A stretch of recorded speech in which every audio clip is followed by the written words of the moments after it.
Shalom, pemirsa yang diberkati oleh Tuhan. Senang kembali boleh dapat bertemu dengan seluruh para pemirsa dalam pelajaran Sekolah Sahabat 3K. Konteks, konsep, dan kesimpulan. Baik, sebelum kita coba untuk mempelajari, saya mengundang kita untuk sejenak merendahkan hati. Kita mengundang kehadiran Roh Kudus. Kita berdoa bersama-sama. Bapa kami yang di sorga, terima kasih untuk berkat-Mu hari ini. Saat ini kami ingin membuka lembaran firman Tuhan. Tuhanlah yang akan menuntun hati dan pikiran kami dengan kuasa Roh Kudus Tuhan, sehingga kami dapat mengerti dan memahami apa yang kami akan pelajari dan menjadi kekuatan dan berkat bagi kehidupan percaya kami. Ampuni kami dosa kami Tuhan, di dalam nama Yesus kami berdoa. Amin. Kali ini kita akan mempelajari satu topik pelajaran yang sangat menarik. Pelajaran yang kelima dengan judul Tuhan berperang untuk Anda. Sangat menarik. Apakah memang Allah itu suka berperang? Apakah memang Allah itu merupakan Allah yang kejam? Allah yang suka dengan kekerasan? Atau apakah memang benar ada perang suci atau perang ilahi itu? Tentu jika kita melihat dalam konteks pelajaran ini, maka kita akan mendapatkan sebuah pemahaman yang tentu saja berbeda dari apa yang kita pikirkan tentang perang dalam konsep pikiran kita. Baik, ayat inti kita pada pelajaran ini diambil dari buku Josua pasal yang ke-10, ayatnya yang ke-42.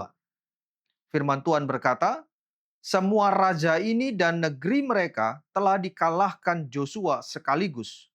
Sebab yang berperang untuk orang Israel ialah Tuhan Allah Israel.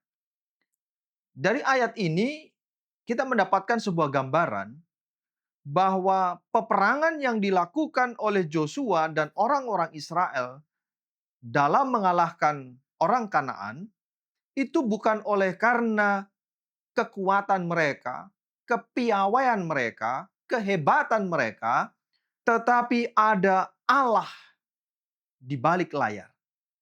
Jadi sejatinya Allah yang berperang. Jadi apakah memang benar Allah itu adalah Allah yang suka dengan peperangan? Suka dengan kekerasan ataupun kekejaman? Oleh sebab itu mari kita lihat bagaimana pelajaran ini menjelaskan kepada kita. Baik, mari kita coba lihat konteks daripada cerita ini. Jika kita melihat dari awal, ketika Tuhan membawa orang-orang Israel keluar, maka Tuhan sejatinya ingin memberikan sebuah keadaan yang berbeda. Karena Tuhan ingin memiliki rencana yang khusus untuk orang-orang Israel.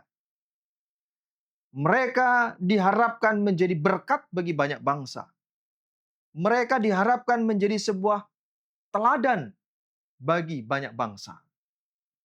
Itulah sebabnya, seandainya orang Kanaan menerima sifat dan sikap yang sama dengan orang Israel, maka mereka tidak akan dibinasakan atau dimusnahkan.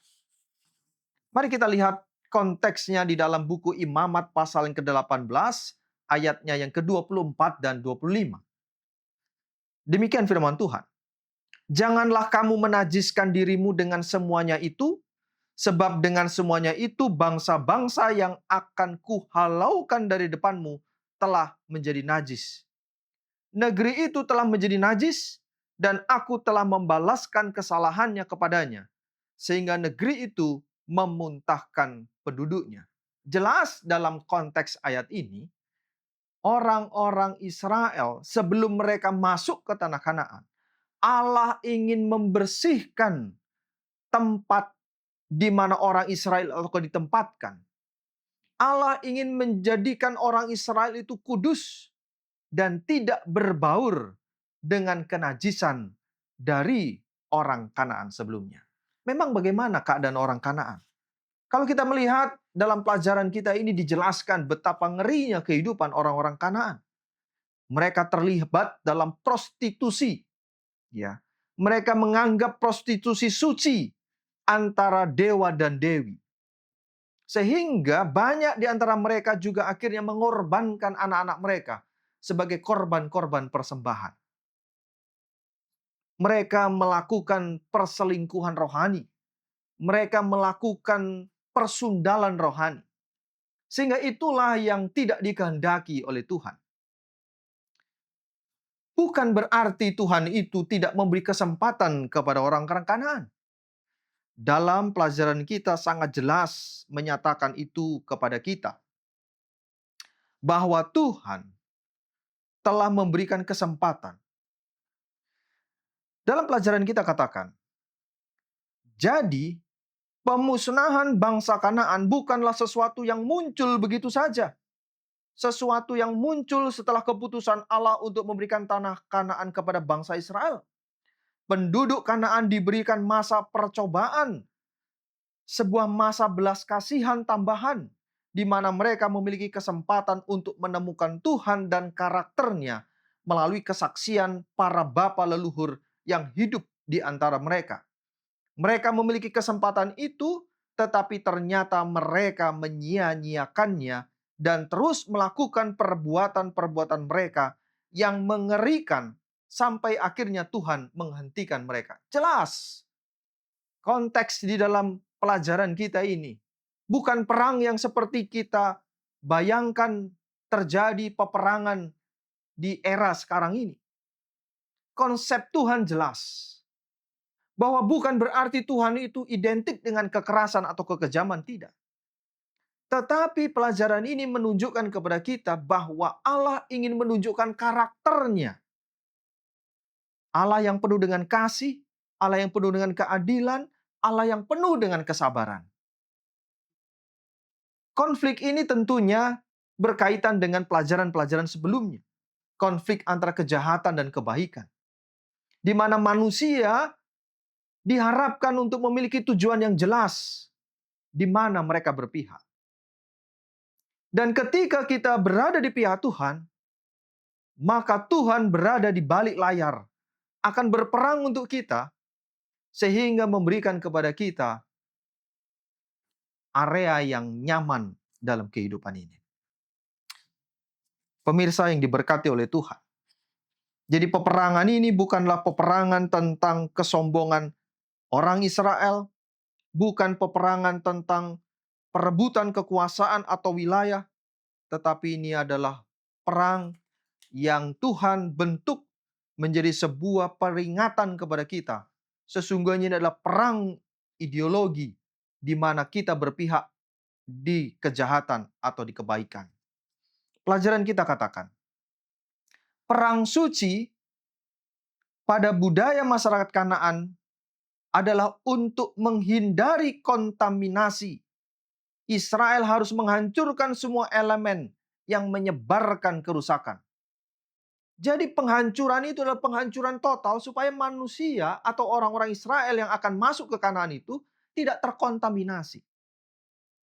Itulah sebabnya Tuhan berada di belakang layar itu di dalam menghancurkan orang-orang Kanaan. Sehingga ketika mereka masuk dan menduduki negeri itu, tidak ada lagi elemen yang akan menakutkan mereka terjebak dalam dosa yang sama. Sahabat rohani yang diberkati oleh Tuhan, Allah terus berada di belakang kita. Jika kita berada di pihak Allah, maka Tuhan tidak akan membiarkan kita berperang dengan kekuatan kita sendiri. Tetapkan pilihan kita. Kesimpulan dari pelajaran ini menunjukkan kepada kita bahwa Allah adalah Allah yang sabar kepada manusia. Allah yang selalu memberi kesempatan kepada manusia untuk kembali kepada pilihan yang tepat. Marilah melalui pelajaran ini kita kembali menempatkan keberpihakan kita kepada Tuhan. Karena berkat-berkat terindah akan Tuhan berikan bagi mereka yang berada di pihak Tuhan. Semoga Tuhan memberkati melalui pelajaran ini, kita semakin dibukakan, diungkapkan bahwa Allah yang kita sembah bukanlah Allah yang kejam, tapi Allah yang penuh dengan kasih. Mari kita sama-sama berdoa. Terima kasih Tuhan untuk pelajaran yang baik. Biarlah Tuhan menyempurnakan melalui terang Roh Kudus-Mu, sehingga masing-masing kami para pemirsa yang menyaksikan tayangan ini akan memperoleh berkat yang indah, pengertian yang jelas, yang menjadi sebuah pengetahuan dan menjadi sebuah landasan dalam kehidupan kerohanian. Terima kasih Tuhan, terpujilah nama-Mu. Di dalam nama Yesus kami berdoa. Amin.